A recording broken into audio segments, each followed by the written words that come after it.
Review Vinland Saga saison 2, épisodes 2 et 3, on va en parler maintenant, alors ne bougez pas. Salut à tous, j'espère que vous allez bien, je suis Rodway Senpai et depuis quelques temps je suis votre guide analyse sur pas mal d'animés et aujourd'hui on va faire la review de l'épisode 2 et 3 de Vinland Saga saison 2. Nous n'allons pas trop nous attarder sur cet épisode car ici on est encore au tout début de l'intrigue et du coup dans cet épisode on est centré sur la rencontre entre Einar et le fameux Thorfinn. Avant juste d'entrer dans le vif du sujet, je vais demander aux nouveaux parmi vous de vous abonner si le contenu de cette vidéo vous plaît. On a pu voir que leur maître est super sympa et d'ailleurs il leur a confié une tâche. Leur tâche est de couper l'ensemble des arbres qui nous est montré pour en faire un nouveau champ de blé. Une fois cela réussi, leur maître leur garantit la liberté, ce qui réjouit Einar, logique, et franchement on s'y attendait pas. Mais le problème c'est qu'il y a énormément de boulot et selon ce qu'on leur dit, ils devraient prendre en fait 3 ans à terminer ce boulot, ce qui est quand même beaucoup. Pour moi c'était clairement un gros mytho, mais maintenant j'en suis pas si sûr que ça vu que le déjeuner d'Einar et Thorfinn, ce sont des hommes libres qui leur ont apporté. Ces hommes étaient d'anciens esclaves du maître de Thorfinn et d'Einar. Donc ce qui apporte une preuve supplémentaire au fait que c'est pas un mytho leur maître. Ces hommes étaient censés les aider à la tâche, mais vu qu'ils sont maintenant des hommes libres, ils se sentent donc supérieurs aux esclaves que sont Einar et Thorfinn et les maltraitent un peu. Einar, après avoir terminé sa journée triplement plus difficile que ce qu'elle aurait dû être, voulait se plaindre auprès de son maître de ces hommes qui étaient censés les aider et qui à la place les ont maltraités. Mais il va changer d'avis au moment où il verra la femme qu'escortait son maître, ce qui intrigue Thorfinn. Et d'ailleurs il va lui poser la question pourquoi t'as pas vendu la mèche, alors qu'il avait l'air super déterminé, on est d'accord.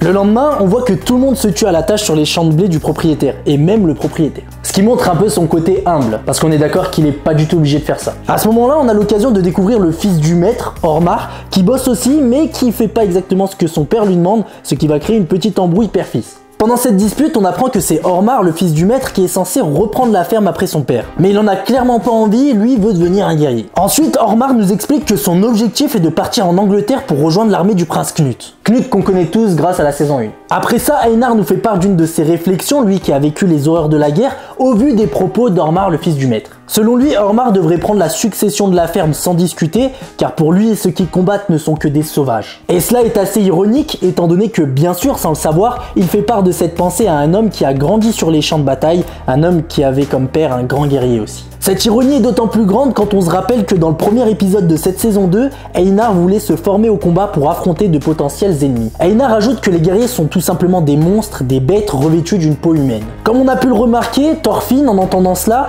faisait mine de dormir car ces mots lui font remonter des souvenirs atroces, des monstruosités comme le disait Einar, qu'il a commis sur le champ de bataille. Il sait qu'il a en quelque sorte une part de responsabilité sur ce qu'a vécu Einar, bien sûr pas de façon directe, mais ce que je veux dire c'est que lui aussi il était un monstre caché sous une peau humaine. Donc Thorfinn est le mieux placé pour comprendre un peu la pensée d'Einar, à ce moment-là du moins. Rappelez-vous, à cause de Thorfinn, des villages et des familles entières étaient brûlés, pillés, détruits et tués. Mais pour Thorfinn c'était encore pire car lui n'était pas encore un homme, car à ce moment-là, souvenez-vous, c'était encore un enfant, ou plutôt un monstre caché sous la peau d'un enfant. Et c'est sur cette dernière réflexion que cet épisode numéro 2 s'achève. Et nous allons donc maintenant passer à la review de l'épisode 3. Dans cet épisode 3, on retrouve Ormar, le fils du maître, qui a rejoint 2 personnes pour aller boire un verre. Une fois saoulé, Ormar en profite pour dire un peu ce qu'il a sur le cœur. Il se dit complètement incompris, comme vous le savez, lui veut devenir un guerrier, sauf que tout le monde lui parle de récupérer la ferme de son père, alors que lui n'en a aucune envie. En s'énervant, Ormar nous en apprend légèrement plus sur les 2 personnes qui l'ont emmené boire un verre. Ce qu'on sait maintenant, c'est que ce sont des mercenaires payés par son père pour protéger ses terres.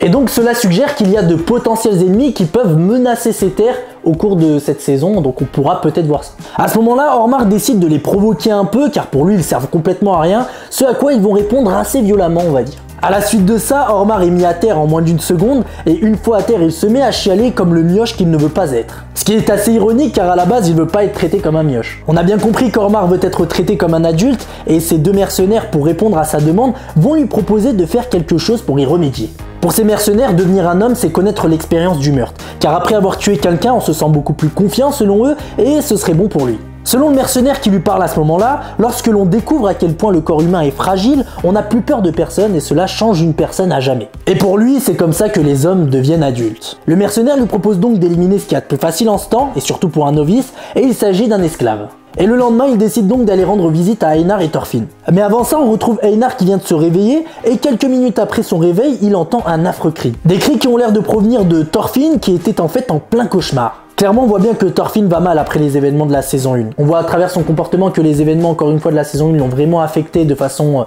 négative. Et on le voit parce que vous l'avez vu, hein, comme nous, il est vraiment complètement blasé. Il a aucune envie de vivre, on a l'impression. Il est même pas en train de vivre, il n'y a aucune réaction quand il parle à Einar, il y a zéro réaction, genre il y a pas d'émotion, il n'y a pas de sentiment, il n'y a rien du tout. On est face à un Thorfinn qui est complètement vide. En se réveillant, Thorfinn ne savait même plus de quoi il rêvait à la grande surprise d'Einar, au vu des cris que ce cauchemar avait provoqué. En allant se laver le visage, Einar croise la femme qu'il avait vue avec son maître dans l'épisode précédent. Il est clairement sous le charme et elle lui lâche une phrase qui lui a fait plaisir, ce qui va totalement le déstabiliser. Au passage, elle va lui donner son nom, Arneid, et il va apprendre qu'elle n'est pas la fille du maître, mais tout comme lui, une esclave. C'est seulement après ça que les deux mercenaires de Thaler arrivent sur place et demandent à Thorfinn et Einar de les suivre. En arrivant à destination, ils comprennent qu'ils vont être exécutés pour le rite de passage du fils du maître. En voyant cette scène absurde, Einar va tenter de sauver Thorfinn en empêchant Ormar de lui mettre un coup d'épée, même si en réalité il est clair qu'Ormar ne l'aurait jamais fait. Même si à première vue Ormar a l'air d'être complètement bête, il ne l'est pas tant que ça car il sait que les deux esclaves ne sont pas à lui et que s'il les touche, s'il les blesse, s'il les élimine, il devra indemniser son père. On sent aussi qu'il a peur de tuer, mais le plus important c'est qu'il arrive aussi à se mettre à la place des personnes en face de lui et à ressentir, on va dire, la douleur de ce qu'il aurait pu infliger, et ça c'est beau. Il y a vraiment une scène qui m'a doucement fait rire parce qu'à un moment on voit des mercenaires menacer Thorfinn pour justement pas qu'il bouge, alors qu'il n'avait donc déjà pas l'intention de bouger, et en plus de ça, s'il veut en vrai, si Thorfinn un jour il a envie de se rebeller, il peut tous les exploser. Donc voilà, ça m'a fait rire parce qu'ils étaient là en mode ne bouge pas, alors que déjà il avait aucune intention de bouger.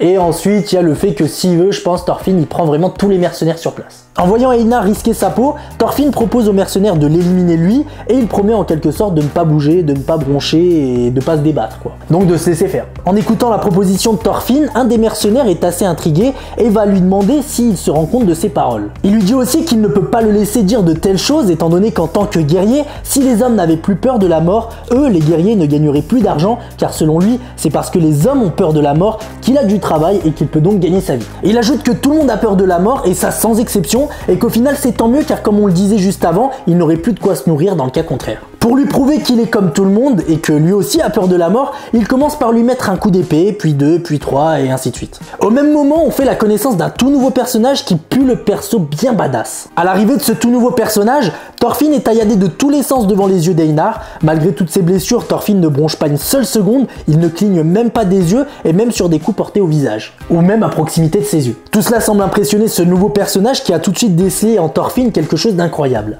À un moment, Thorfinn va dire quelque chose d'assez intéressant.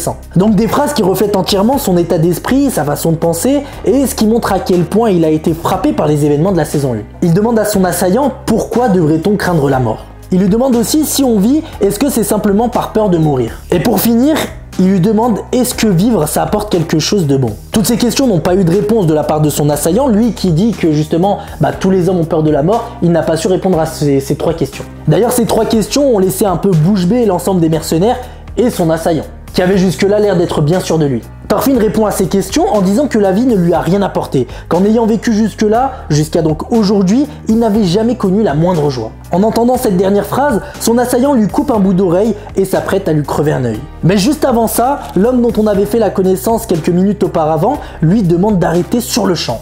Ne serait-ce qu'en entendant sa voix, l'ensemble des mercenaires sont figés, glacés de peur, et on apprend par Renard, l'assaillant donc de Thorfinn, qu'il est le chef en fait des mercenaires. Donc cet homme qu'on a découvert juste avant, il s'appelle Serpent, c'est le chef des mercenaires comme je disais juste avant, et pour punir on va dire Renard, il lui assène un violent coup de poing. A mon avis, si Serpent a mis un coup de poing à Renard, c'est pas pour protéger un esclave ou pour venger un esclave qui à ce moment-là est Thorfinn. S'il a fait ça, c'est juste parce qu'en fait, il a dû lui désobéir, Renard a dû le désobéir, il a dû ne pas respecter une règle fondamentale, et dans ce cas-là, il a dû le punir devant tous les mercenaires.